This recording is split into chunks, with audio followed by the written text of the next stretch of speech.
Сметам дека веќе тоа е завршена работа. Бевме изслушани, но не бевме послушани.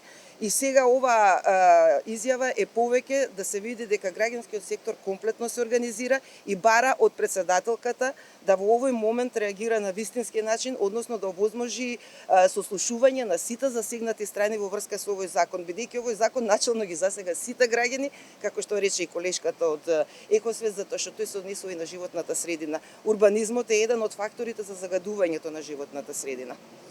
Прашањето ми беше Да, кои се вашите забелешки за законското решение?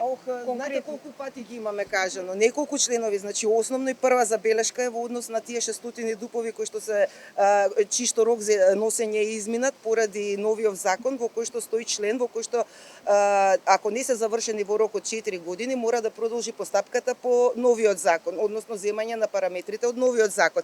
Сега ги враќаме во живот, значи ќе одат како што се веќе проектирани по стариот закон. А тука немате реална состојба, попис, многу елементи кои што веќе се изменети низ годините, а кои што мора да се вклучат во самите урбанистички планови, вака нема да се вклучат.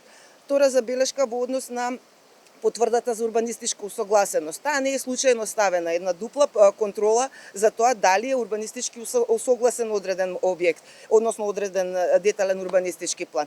Трета забелешка, ние се фативме за катните гаражи, ама и за се однесува тоа со урбанистички проект, каде што дозволувате да не помине на јавна анкета, да се слушне гласот на граѓаните, да не помине ни совет, се носи, значи се овозможува со членот да се градат катни гаражи без никаква анализа како им текне така да ги направат, што апсолутно не е во ред. Исто така, мислам, катни гаражи за повеќе објекти, они форсираат дека тоа се однесува за сите јавни објекти. Ма јас повторно ќе кажам, како вие планирате да правите болница некаде каде што не го знаете вкупниот број на жители, бидејќи таму немате внесено статистички податоци од пописот во урбанистичкиот план кој што ќе биде на сила. Исто така, забелешка во однос на тоа дека министерот си ги повлекува ингеренциите да во рок од 5 дена не го потпише, односно го огласи за ништовен, невалиден детален урбанистички план, за кој што смета дека е односно како рече министерот, јас ќе реагирам преку МВР. Зошто да реагира преку МВР ако моментално има алатка да во рок од 5 дена на потпише забрана за изведување на тој детален урбанистички план. Такви некои забелешки, мислам, имавме повеќе кои што стигнавме во тој краток рок да ги прочитаме. Има и други позитивни, не велиме дека е се негативно, али брзината на носење е страшна. Немаме начин да му ги покажеме последиците и не ги знаеме последиците ако не се консултира со стручната фела, со граѓанските искуства што ги имаат здруженијата во реализацијата на дуповите. Само вака на брзинка, ама јас знам вака ќе го решам, не без анализа.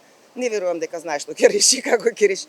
Јас упорно останувам на тоа дека сега е топката префрлена на председателката. Ве молам да се задржиме. Тие забелешки што ги имаме за измените, веќе се небитни бидејќи законот изгласан во парламентот. Сега е битно председателката да реагира на вистински начин и затоа и оваа изјава на граѓанските здруженија.